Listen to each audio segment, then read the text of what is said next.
Halo semua, saya mendapatkan beberapa komentar yang meminta untuk membahas agama lain selain Kristen dan Islam. Sebenarnya, saya sudah membuat video yang membahas tentang Kristen dan Taoisme. Jadi kalau teman-teman mau melihat pembahasan tentang Kristen dan Taoisme, silakan nonton video dengan judul Yesus dalam Tao Te Ching yang ada di playlist tentang Kristen. Oke? Pada video ini, kita akan membahas tentang Kristen dan Buddha. Pertama, saya akan memperkenalkan apa itu Buddha kepada teman-teman yang Kristen. Lalu setelah itu saya akan memperkenalkan apa itu Kristen kepada teman-teman yang Buddha. Oke, kita mulai aja ya.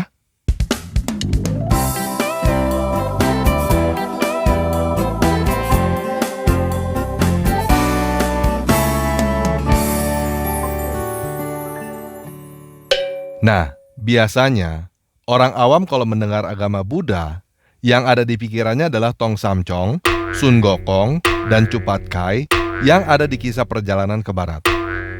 Jadi pertama kita buang dulu mitos-mitos tentang ajaran Buddha ya.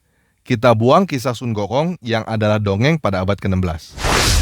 Yang kedua, kita di Indonesia tidak terlalu membedakan antara Taoisme, Konghucu, dan Buddha. Hal ini terjadi karena sejak zaman Presiden Soeharto, agama yang diakui di Indonesia hanya 5. Islam, Katolik, Kristen, Buddha, dan Hindu. Jadi kebanyakan teman-teman keturunan China, di KTP-nya Buddha, tetapi sebenarnya bukan Buddha, melainkan Konghucu dan Taoisme. Pada video ini, kita pisahkan Buddha dengan Konghucu dan Taoisme. Kita akan bahas ajaran Siddhartha Gautama. Oke? Nah, ajaran Buddha bukan berasal dari China, tetapi dari India. Siddhartha Gautama adalah seorang anak raja yang hidup pada tahun 600-an sebelum Masehi. Kurang lebih sejaman dengan Lao Tzu dan Konghucu. Sebelum adanya dinasti Qin dan tembok besar China. Kira-kira pada zaman bangsa Israel dibuang ke Babilonia. Nah, Pangeran Siddhartha adalah anak yang baik dan cerdas. Ayahnya, Raja Sudodana, takut anaknya menjadi petapa, sehingga Pangeran Siddhartha tidak diizinkan keluar untuk melihat penderitaan. Namun suatu hari, Pangeran Siddhartha keluar dari istana dan melihat kehidupan yang penuh penderitaan. Dan seperti yang ditakutkan oleh ayahnya, pada usia 29 Pangeran Siddhartha menjadi petapa. Dia keluar dari istana, meninggalkan istri, anak, dan segalanya untuk mencari jawaban. Kenapa hidup penuh penderitaan? Dan bagaimana caranya supaya keluar dari penderitaan? Pada usia 35, petapa Siddhartha mendapatkan jawaban atas semua pertanyaannya.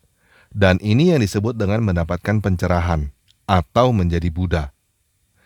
Arti kata Buddha adalah sadar atau mendapatkan pencerahan.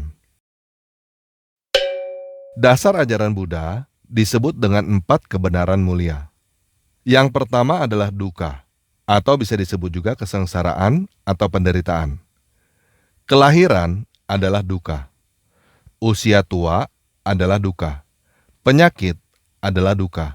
Sedih, ratap tangis, derita badan, duka cita, putus asa adalah dukkha. Berkumpul dengan yang tidak disenangi adalah dukkha. Berpisah dari yang dicintai adalah dukkha. Tidak memperoleh apa yang diinginkan adalah dukkha. Yang kedua, penyebab dukkha adalah keinginan. Yang ketiga, untuk menghilangkan dukkha, caranya adalah menghilangkan keinginan. Yang keempat, cara untuk menghilangkan keinginan disebut dengan jalan mulia berunsur 8, yaitu pengertian yang benar, pikiran yang benar, ucapan yang benar, perbuatan yang benar, pencaharian yang benar, daya upaya yang benar, perhatian yang benar, dan konsentrasi yang benar. Ujung yang ingin dituju oleh ajaran Buddha bukan surga, tetapi nirwana. Secara literal, nirwana artinya adalah kepunahan atau pemadaman. Nirwana bukan tempat, tetapi suatu kondisi di mana seseorang sudah terlepas dari segala penderitaan, yang artinya terlepas dari segala keinginan. Termasuk keinginan untuk masuk surga, atau keinginan untuk reinkarnasi, atau apapun juga itu. Sampai di sini paham ya? Nah, itu adalah dasar dan inti ajaran Buddha. Pertanyaan pertama yang pasti teman-teman mau tanyakan tentang Buddha adalah tentang ketuhanan. Supaya teman-teman bisa mengerti apa pandangan Buddha tentang ketuhanan, kita samakan bahasa dulu ya. Siddhartha Gautama hidup di India dengan latar belakang agama Hindu. Di dalam agama Hindu, ada banyak dewa, dan ada dewa pencipta yang bernama Brahma.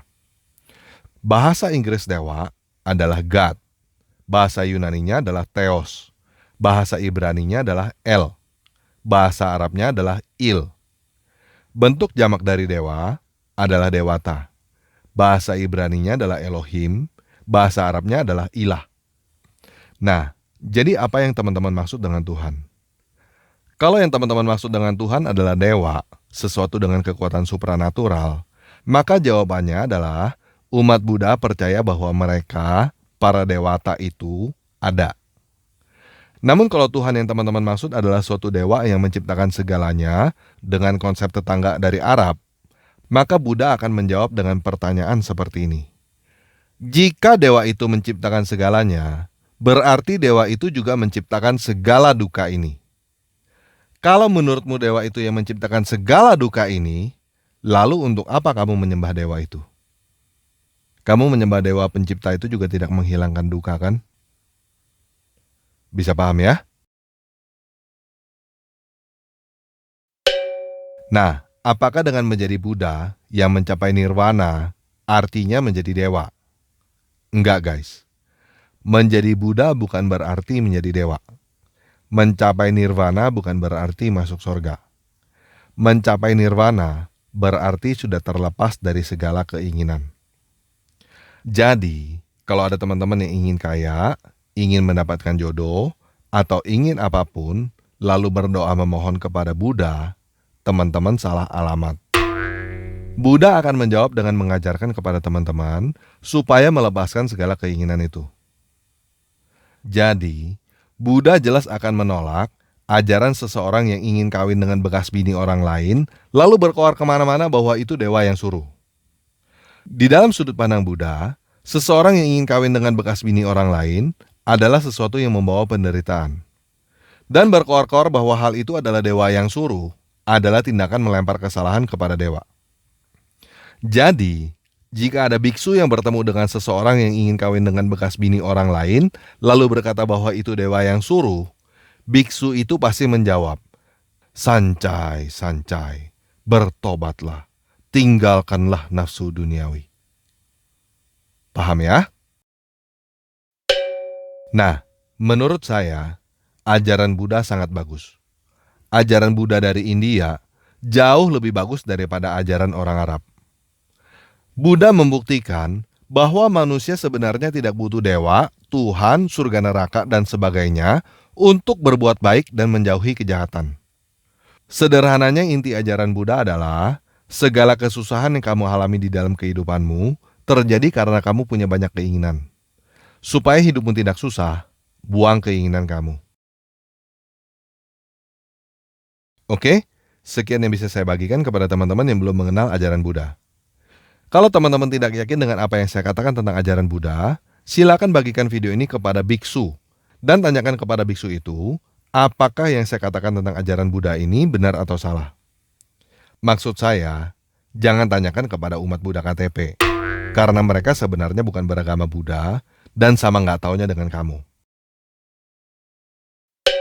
Nah, sekarang gantian saya ingin memperkenalkan kabar baik tentang Yesus kepada teman-teman yang Buddha beneran dan Buddha KTP. Yesus adalah keturunan Raja Israel yang lahir ketika negaranya dijajah oleh bangsa lain. Dia lahir menderita di kandang domba. Seumur hidupnya, dia selalu mengajarkan dan memberikan teladan untuk mengasihi. Namun dia tidak mendapatkan balasan yang layak atas segala kebaikan yang dia lakukan. Dia menyembuhkan orang, tetapi balasan yang dia dapat adalah tuduhan menghujat agama. Dia dihukum mati dengan cara yang sangat menderita, seperti layaknya seorang penjahat yang paling jahat, yaitu disalibkan oleh orang Romawi. Alasan kenapa dia disalibkan tertulis jelas di atas salibnya, karena Yesus adalah raja orang Yahudi. Jadi, Yesus bukan orang yang tidak tahu bahwa hidup adalah penderitaan, karena Yesus hidup di dalam penderitaan itu. Dan lebih daripada itu, Yesus menderita bukan karena dia berbuat jahat. Yesus menderita karena dia berbuat baik. Jadi apakah Yesus tidak tahu bahwa dia menderita? Pasti tahulah. Namun dia tetap mengerjakan apa yang dia kerjakan, walaupun dia tahu bahwa dia akan menderita. Kenapa Yesus tidak berhenti aja? Supaya dia nggak menderita. Karena Yesus tidak berhenti melihat sampai pada hidup adalah penderitaan. Yesus melihat bahwa di balik penderitaan, hidup adalah anugerah. Yesus mempunyai jalan keluar lain untuk lepas dari penderitaan selain melepaskan keinginan, yaitu mengucap syukur dalam segala hal. Jadi secara sepintas, Yesus dan Buddha Gautama sama-sama mengajarkan kasih dan berbuat baik. Namun ada perbedaan sudut pandang tentang kehidupan dan solusinya. Buddha Gautama melihat hidup adalah penderitaan. Yesus melihat bahwa hidup adalah anugerah. Buddha Gautama melihat bahwa jalan keluar dari penderitaan adalah melepaskan segala keinginan. Yesus melihat bahwa cara mengatasi penderitaan adalah dengan bersyukur. Tujuan akhir yang dicapai oleh Buddha Gautama adalah nirvana, sebuah keadaan yang terlepas dari segalanya.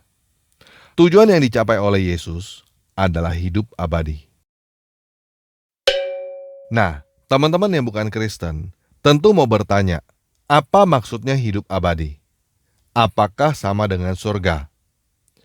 Jadi begini, dari tadi saya memberikan informasi tentang Buddha Gautama dan Yesus dari sisi kemanusiaan. Namun sekarang, saya harus menjelaskan dari sisi supranatural. Yang pertama, saya ingin memberitahukan bahwa Kristen tidak mengenal reinkarnasi seperti yang teman-teman tahu. Dan pada video ini, saya tidak memperdebatkan tentang reinkarnasi. Jadi, cukup sampai teman-teman tahu bahwa di dalam ajaran Kristen, hidup ini hanya sekali. Oke? Bisa terima ya? Nah, tadi saya sudah menjelaskan pandangan Buddha tentang Dewa Pencipta. Untuk apa menyembah dewa yang menyebabkan semua penderitaan ini? Jadi sekarang, saya akan menjawab pertanyaan Buddha dengan apa yang tertulis di dalam kitab suci Kristen. Di dalam kitab suci, tertulis bahwa Dewa Pencipta itu menciptakan segalanya baik. Dia menciptakan manusia serupa dengan dewata, tidak dengan penderitaan, tidak dengan kematian. Dewa Pencipta itu menciptakan manusia untuk hidup abadi dengan kebebasan untuk mengusahakan dan memelihara dunia. Jadi, manusia bukan diciptakan untuk menyembah dewa, tetapi untuk menjadi seperti dewa. Namun pada prakteknya, kita menyalahgunakan kebebasan kita itu, dan itulah yang menyebabkan kita mengalami penderitaan dan kematian. Namun kitab suci menjelaskan bahwa tujuan Dewa Pencipta itu masih tetap sama, yaitu supaya manusia hidup abadi dengan kebebasan untuk mengusahakan dan memelihara dunia. Bagaimana caranya manusia bisa hidup abadi dengan kebebasan untuk mengusahakan dan memelihara dunia? Sedangkan kenyataannya, kita semua pasti mati. Nah, inilah kabar baik tentang Yesus Kristus. Yesus Kristus adalah Dewa Pencipta itu yang datang menjadi manusia untuk mengajarkan manusia bagaimana caranya supaya bangkit dari kematian dan hidup abadi. Kitab suci mencatat bahwa setelah Yesus mati disalibkan, dia bangkit hidup kembali pada hari yang ketiga, lalu dia naik ke langit untuk mempersiapkan langit dan bumi yang baru bagi orang-orang yang mengikuti dia.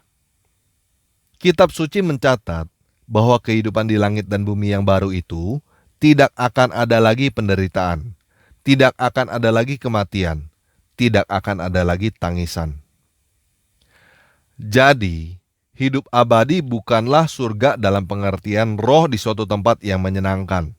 Tetapi hidup abadi itu artinya adalah roh keluar dari dunia orang mati dan hidup kembali secara fisik. Persis seperti Yesus bangkit dari kematian secara fisik. Abadi di langit dan bumi yang baru. Nah, buat teman-teman yang mau bertanya, apakah Yesus benar-benar bangkit dari kematian dan hidup abadi? Jawabannya adalah iya. Kebangkitan Yesus dari kematian adalah catatan sejarah, bukan dongeng. Seperti Siddhartha Gautama menjadi Buddha dan mencapai nirvana adalah catatan sejarah, bukan dongeng. Jadi, sekarang teman-teman mempunyai dua pilihan. Teman-teman mau melihat hidup adalah penderitaan atau mau melihat hidup adalah anugerah. Teman-teman mau lepas dari segala keinginan atau mau bersyukur dalam segala hal. Kalau teman-teman mau menuju nirvana, silakan ikuti ajaran Buddha Gautama. Kalau teman-teman mau menuju hidup abadi di langit dan bumi yang baru, silakan ikuti ajaran Yesus. Nah, buat teman-teman Buddha, Konghucu, dan Taoisme yang ingin tahu lebih lanjut tentang Yesus, saya sarankan teman-teman supaya baca Alkitab sendiri. Tetapi saya tidak menyarankan teman-teman untuk baca Alkitab terjemahan Lai, supaya teman-teman tidak rancu antara dewanya orang Kristen dengan dewanya orang Arab yang mau kawin dengan bekas bini orang lain itu loh. Teman-teman paham dong siapa maksudnya? Jadi saya menyarankan teman-teman Buddha, Konghucu, dan Taoisme untuk membaca Alkitab terjemahan ILT atau IMB kalau mau baca Alkitab dalam bahasa Indonesia, atau baca Alkitab bahasa Mandarin jika teman-teman mengerti bahasa Mandarin, atau baca Alkitab bahasa Inggris. Mulainya dari kitab Matius ya. Oke, sekian video kali ini. Yesus Kristus Dewa saya memberkati kita semua.